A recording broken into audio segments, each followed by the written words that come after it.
Assalamualaikum warahmatullahi wabarakatuh. Perkenalkan, nama saya Putri Wulandari, Prodi Pendidikan Agama Islam dari kelas A2. Di sini saya akan mempresentasikan materi tentang perkembangan agama, hubungan antar agama, dan dinamika agama di Indonesia untuk memenuhi tugas mata kuliah Pancasila yang diampu oleh Bapak Bahrul Munib. Baik, materi yang pertama yaitu tentang perkembangan agama-agama di Indonesia. Agama merupakan sesuatu yang diyakini sebagai penghubung seseorang dengan yang diyakininya sebagai suatu kebenaran yang mutlak. Dalam hal ini, agama merupakan suatu sistem kepercayaan atau moral dan budaya yang menghubungkan manusia itu sendiri dengan suatu hal yang bersifat ilahiyah. Setiap manusia yang hidup dengan agama dalam setiap awal kehidupan, mulai dari masa kanak-kanak memasuki masa remaja, menjadi tua, lansia, hingga meninggal. Agama merupakan peran penting dalam kehidupan setiap manusia dengan berbagai keyakinan yang ada di Indonesia. Adapun sejarah perkembangan agama yang ada di Indonesia, yang pertama dimulai dengan periode pra-Hindu-Buddha atau prasejarah. Masa pra-Hindu-Buddha di Indonesia lebih merujuk pada masa prasejarah, di mana pada masa ini manusia belum mengenal kepercayaan akan agama.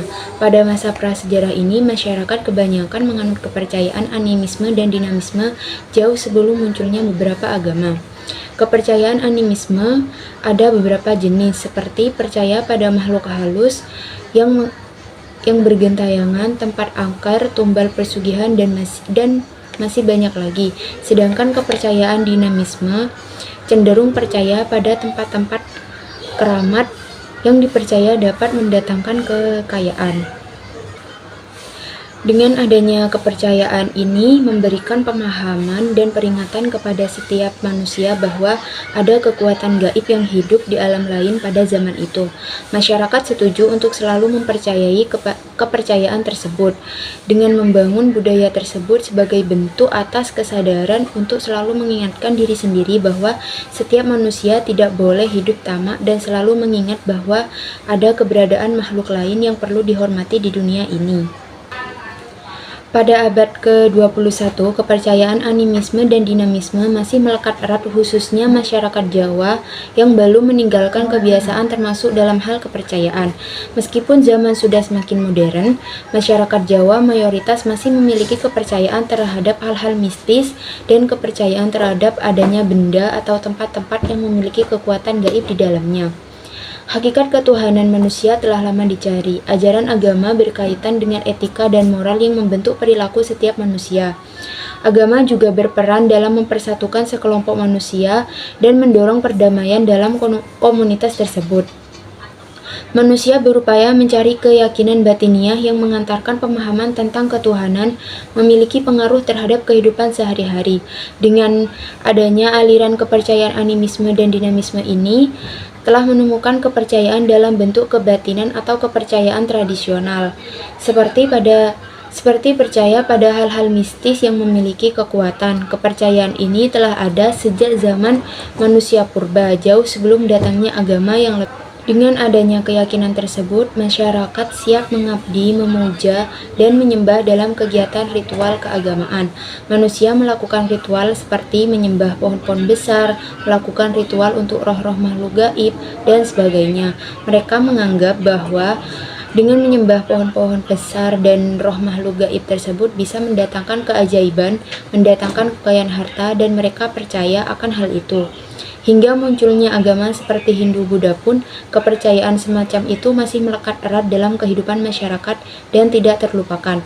Mereka masih tetap melakukan ritual seperti itu meskipun sudah memeluk agama yang dianut oleh masing-masing individu.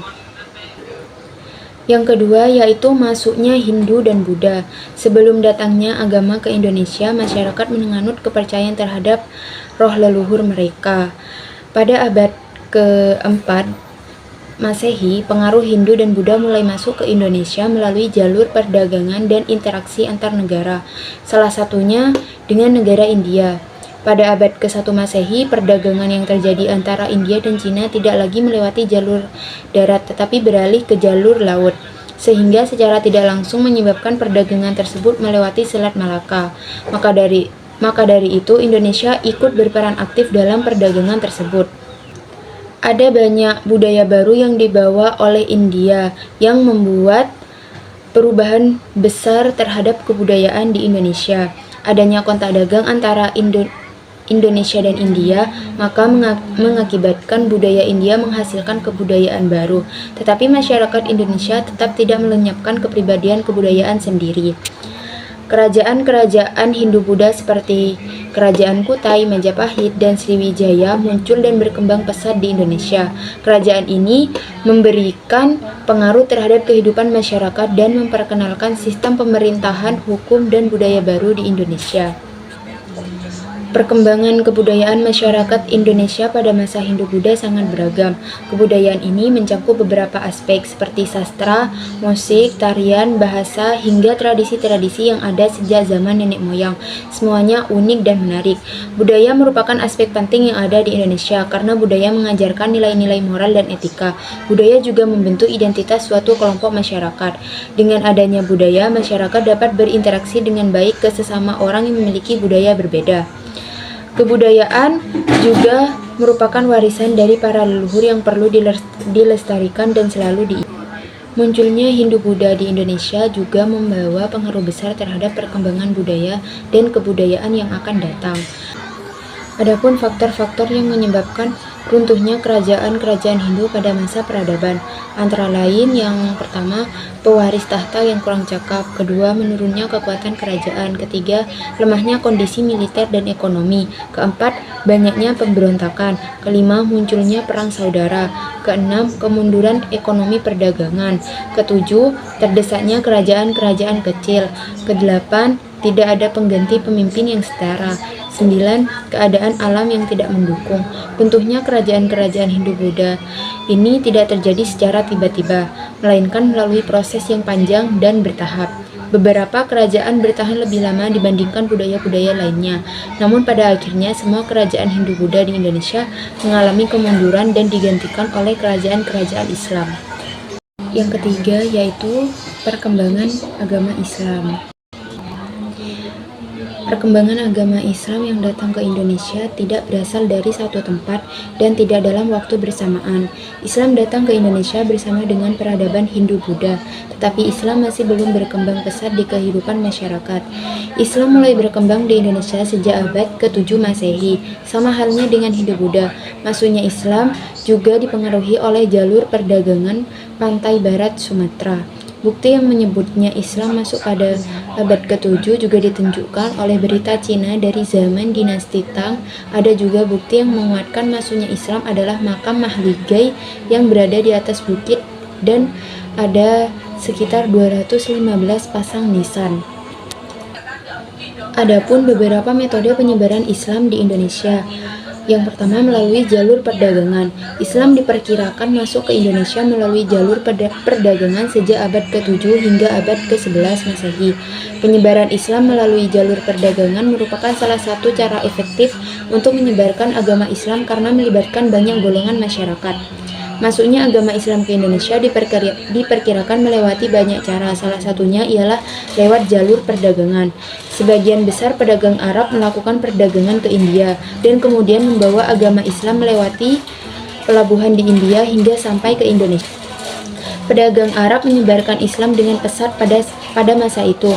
Mereka melakukan berbagai cara seperti dakwah, menyeru penyiaran Islam terhadap masyarakat. Ada juga pendapat yang menyebutkan bahwa penyebaran melalui jalur perdagangan ini tidak hanya terjadi perdagangan antara bangsa Arab, Persia, dan India saja. Ada juga penyebaran Islam di Indonesia melalui perdagangan jalur sutra ini merupakan sebuah jalan perdagangan yang menghubungkan antara wilayah Tiongkok dengan wilayah Eropa. Jalur perdagangan tersebut terbagi menjadi dua rute, yakni rute darat dan rute laut, yang panjangnya diperkirakan berkisar 6.500 km. Pada awal penyebaran Islam di Indonesia, wilayah-wilayah Nusantara seperti daerah pesisir seperti Sumatera, Jawa, Kalimantan, Sulawesi, dan Maluku merupakan daerah yang paling cepat menerima ajaran agama Islam. Masyarakat Indonesia menjalin interaksi yang kuat dengan para pedagang-pedagang tersebut. Mereka melakukan perdagangan dengan pendekatan yang damai serta saling toleransi antar agama. Oleh sebab itu, dalam perkembangan agama Islam di Indonesia, daerah-daerah tadi termasuk ke dalam lokasi pusat berlangsungnya pemerintahan kerajaan Islam. Yang kedua, melalui jalur pernikahan. Para pedagang muslim yang berasal dari Gujarat, Arab, Benggala, dan daerah lain pada masa itu mayoritas menikah dengan penduduk lokal. Para pedagang muslim yang terlibat dalam pernikahan ini umumnya merupakan orang-orang kaya yang terpandang.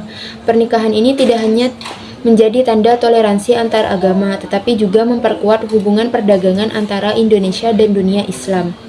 Salah satu contohnya pernikahan antara Sunan Ampel Wali Songo dengan Dewi Kadita Putri Raja Hindu.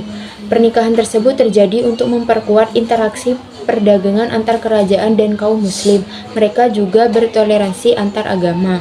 Masyarakat lokal Indonesia yang belum beragama Islam kemudian menjadi mu'alaf dan beranak pinak turun-temurun.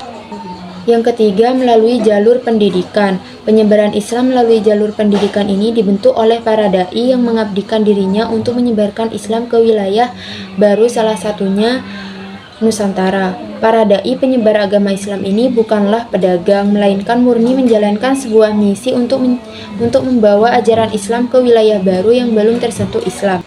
Metode penyebaran Islam yang selanjutnya yaitu kehadiran Kristen dan Katolik.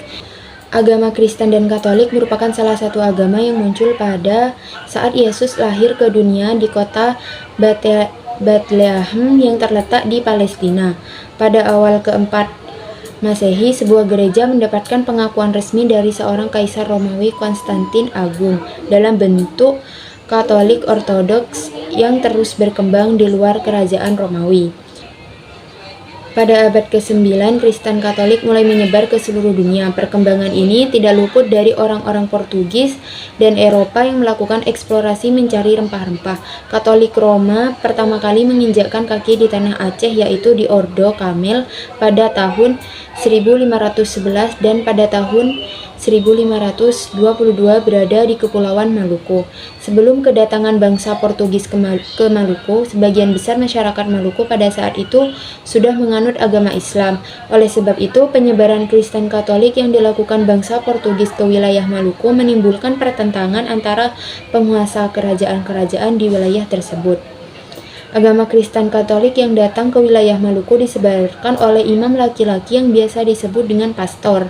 Pada tahun 1522, barulah penyebaran Kristen Katolik di wilayah Maluku menjadi berkembang sangat cepat. Hampir seluruh kerajaan-kerajaan di wilayah Maluku dikristenkan karena mereka semua percaya bangsa Portugis dapat melindungi mereka dari berbagai serangan dan ancaman yang terjadi akibat persaingan antara kerajaan-kerajaan yang ada di wilayah tersebut. Masyarakat Maluku menjadi menganut Katolik dalam jumlah besar pada tahun 1546. Hampir seluruh wilayah berhasil dikristenkan. Namun seiring berjalannya waktu, bangsa Portugis sewenang-wenang dan selalu ikut campur terhadap urusan kerajaan, sehingga banyak raja-raja yang tidak senang dan ada raja yang berhenti mengikuti Kristen Katolik dan kembali memeluk agama Islam. Yang terakhir yaitu tentang perkembangan agama kontemporer. Pada hakikatnya, kebutuhan manusia akan kepercayaan dan keyakinan yang mengendalikan seluruh manusia adalah sesuatu yang penting bagi setiap umat manusia. Agama kontemporer adalah agama yang mengalami perubahan dan beradaptasi dengan keadaan zaman modern dan masyarakat global. Namun pada hakikatnya ada beberapa agama lokal dan tradisional yang masih bertahan di kehidupan masyarakat meski penganutnya sudah berkurang. Sekitar pada tahun 1965, pemerintah agama resmi mengakui 6 agama sebagai agama yang diakui oleh Indonesia. Keputusan pemerintah ini dinyatakan dan tertulis dalam Undang-Undang Nomor 1 Tahun 1965 tentang pencegahan penyalahgunaan dan penodaan agama. Pemerintah Indonesia menyatakan bahwa agama-agama resmi yang diakui diantaranya agama Islam, Kristen Protestan, Kristen Katolik, Hindu, Buddha, dan Konghucu. Pengakuan tersebut berlangsung hingga saat ini, meskipun ada perkembangan agama-agama dan keyakinan lain di Indonesia yang telah berkembang juga. Baik, materi yang selanjutnya yaitu hubungan antar agama di Indonesia. Hubungan antar agama di Indonesia ini bisa dilihat dari prinsip Bhinneka Tunggal Ika. Bhinneka Tunggal Ika merupakan semboyan dari bangsa Indonesia yang mana memiliki arti berbeda-beda tetapi tetap satu. Perwujudan makna Bhinneka Tunggal Ika dalam menjalankan hidup sehari-hari yakni dengan saling menghargai dan juga saling menghormati dalam segala hal meskipun terdapat perbedaan-perbedaan yang sangat menonjol di antara masyarakat.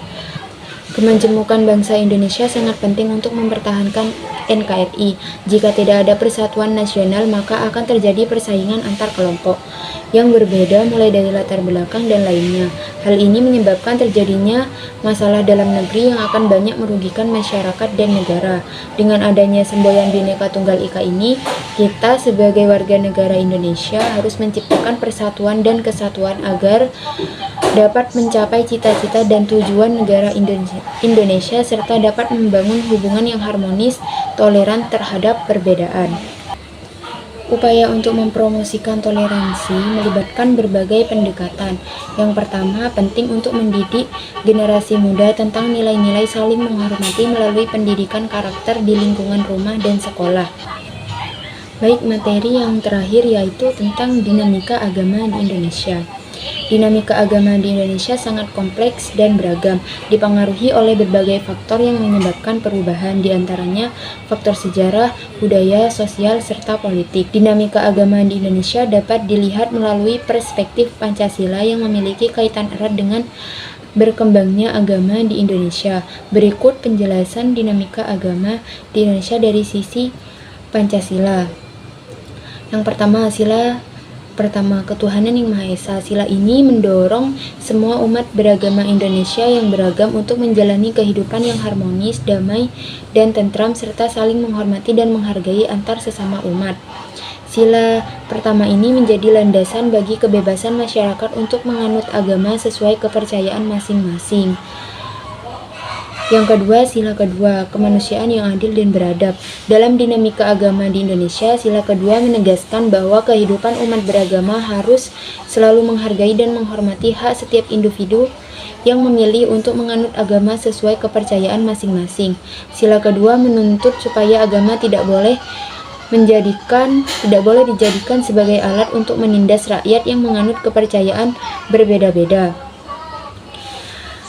Selanjutnya, sila ketiga, persatuan Indonesia. Dalam dinamika agama, sila ini mengajarkan bahwa meskipun Indonesia memiliki beragam agama, perbedaan tersebut seharusnya tidak menimbulkan perpecahan atau pertentangan. Keberagaman agama tersebut harus menjadi kekuatan dan menimbulkan persatuan dan kesatuan bagi bangsa Indonesia.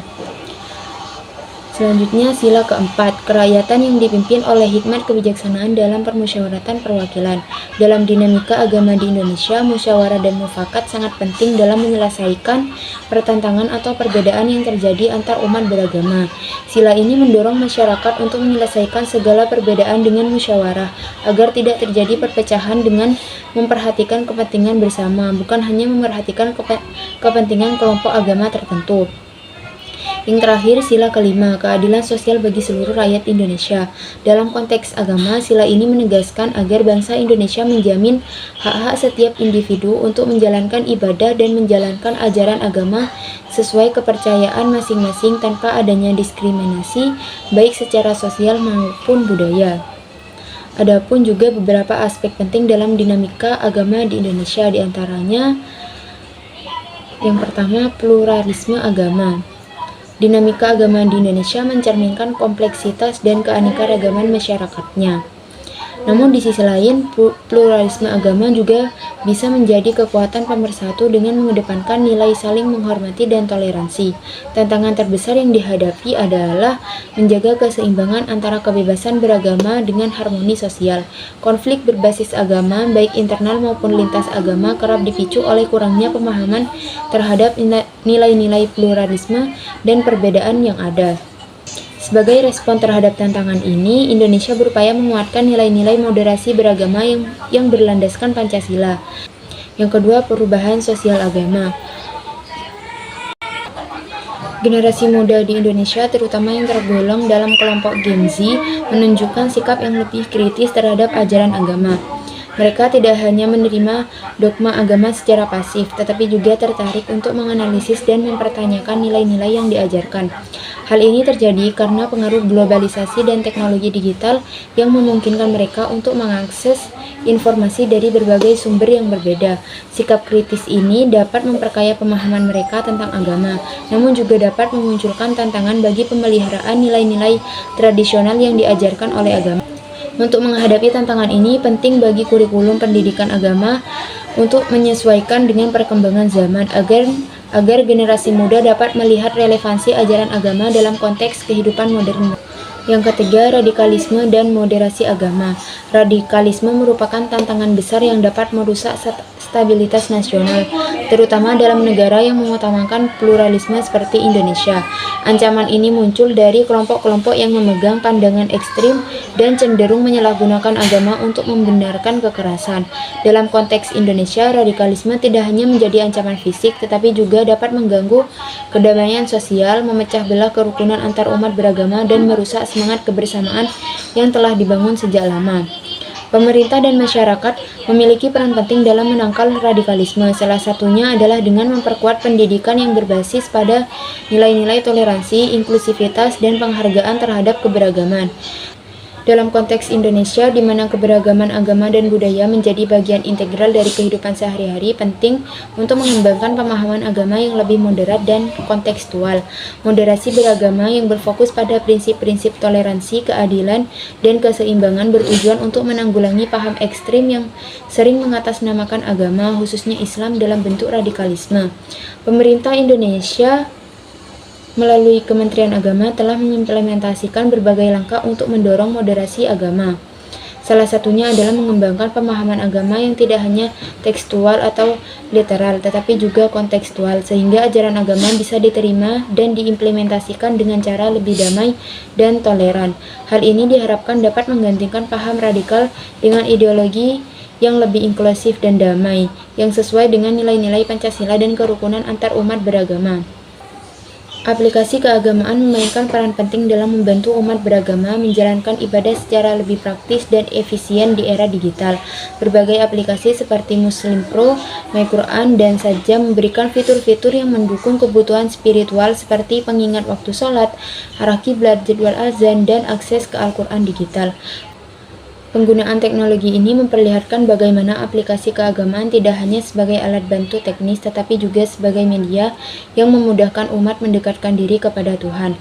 Keberadaan aplikasi semacam ini mencerminkan transformasi cara beribadah di tengah kemajuan teknologi, sekaligus membuka peluang untuk meningkatkan kualitas spiritual melalui aksesibilitas yang luas. Jadi kesimpulan pemaparan pada materi ini, meskipun bangsa Indonesia memiliki keberagaman agama yang sangat luas, tantangan terbesar adalah bagaimana mengatasi masalah perbedaan tersebut agar tidak menjadi sumber perpecahan antar umat beragama.